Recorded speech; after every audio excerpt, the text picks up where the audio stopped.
But only Drew would conduct his research in the Det Flag, the coldest place in Zimbabwe in winter, temperatures reaching minus 15 degrees. Drew Conybeare the Great, the little inflatable, and a 5-horse motor into the park, with the intention of addressing a pot Johnny Walker on the river and being out of the park before dark. Needless to say, the little motor gave up, and they were very merrily swept downstream. When they finally reached the shoreline, it was pitch dark, and they had no idea where they were. Bear in mind, a bottle of John and Drew's pickup was found on the riverbank. Nash Parks put together a search party, and Dave Glynn's organising an air search with Shearwater helicopters. Drew and Dave were now sober, and with a lot of tinkering, started the boat motor and headed back to Zimbabwe before they were arrested. To sum up a much longer story, these two ex-senior National Parks officers were summoned up by the warden and made to pay fines for illegally launching a boat in the park and spending the night in a non-designated campsite. Both scratches, torn clothing, and Dave was missing a shoe. In conclusion, Drew's second office was the Waterbucks Head pub in Main Camp. I attended many birthday and farewell parties there in the early 80s, but one notable party was Rich Clough's farewell. Someone found a bottle of date stank and decided to spray it all over us, including Rich Clough's young baby. Adrian and Barney decided to turn off the lights by throwing beer bottles at them. What great cricketers they were. The last light on, Drew decided to throw the bottle, and the last light turned off until the bottle smashed on the ground at the end of the bar, and the light came back on. We bathed in petrol to try and get rid of the ink, and the next morning the vigil warden, Boyd Rees, called us all into a dismal hearing. We thought we were all going to be fired, but Drew intervened and said, "These young rangers are full of testosterone. Let them be." What a gentleman. God bless him.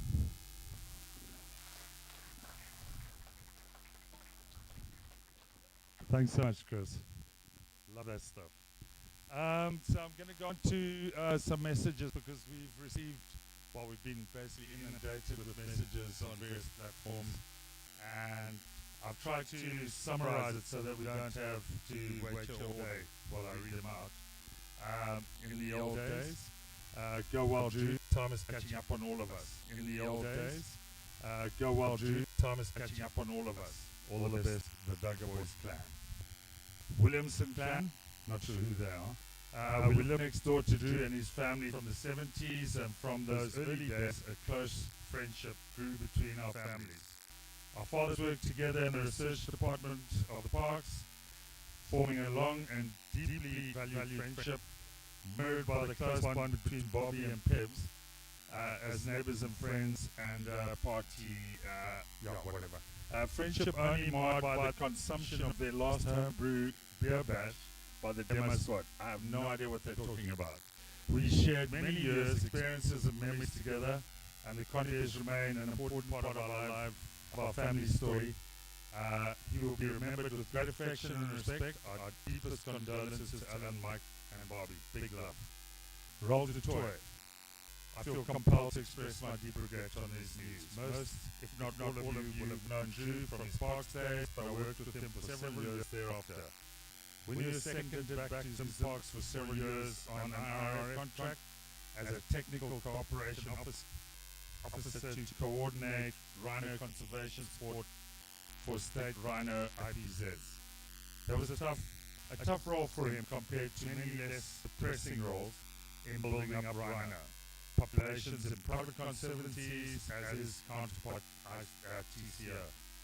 I was always impressed by how professional Drew did what he could under the declining circumstances.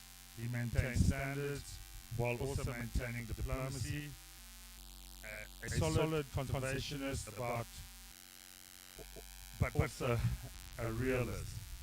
And I also learned a bit about Super Cub, countless lives he's touched, and the incredible work he did in protecting Zimbabwe's natural beauty. We will always remember him with love and respect. Please accept our sincerest condolences and deepest sympathy.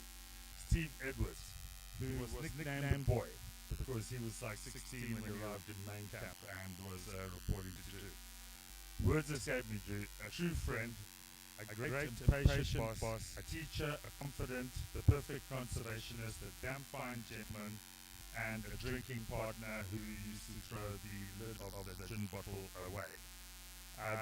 True, buddy, you showed me how to separate the boys from the men way back in '72. It was an honor to know and work with you, Bud.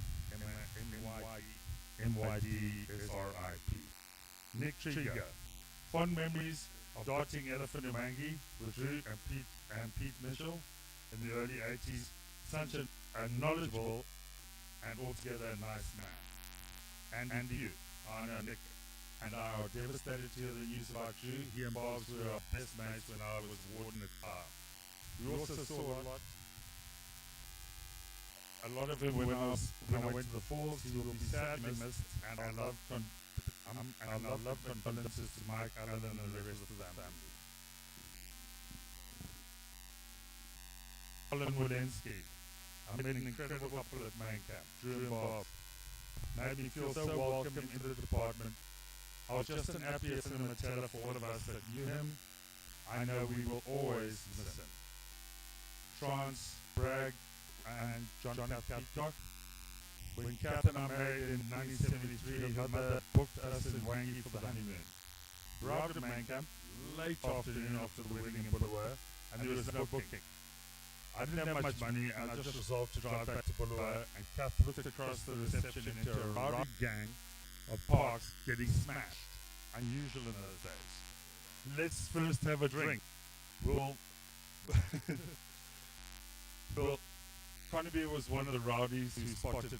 The party was on, a magnum of champagne, and suddenly we had the best lodge. Good old Drew. Jane Mackey. Thanks, Thelma. Drew certainly lived a full life. So sorry I won't be able to go to the falls for his memorial. I remember so well driving to Teresa with Bobby, Allen, and Mike in '76 when I first met Charlie. Charlie was camped in Babette and Tony's garden, and Bobby and Liz Martin were driving back from Harare. Drew and Rowan were so dedicated as well as having a lot of fun. Best regards to Allen and Mike. Doug Blake. Sorry to hear this, a good man. We had many laughs with us at the Plum Tree functions. Quiet gentleman, condolences to Allen, Mike, and the rest. And rest well. Murray Mitchell, sorry to see the sad news. Our condolences to the family and friends. Our thoughts and prayers are with you all. Drew was such a gentleman, and I have great memories of his stories whenever we got together. Also, Margie Mitchell, sincere condolences to Drew's family. Ian and Leslie Thompson. Oh dear, sad news. Drew and I joined the department on the same day. He will be sadly missed by all who knew him.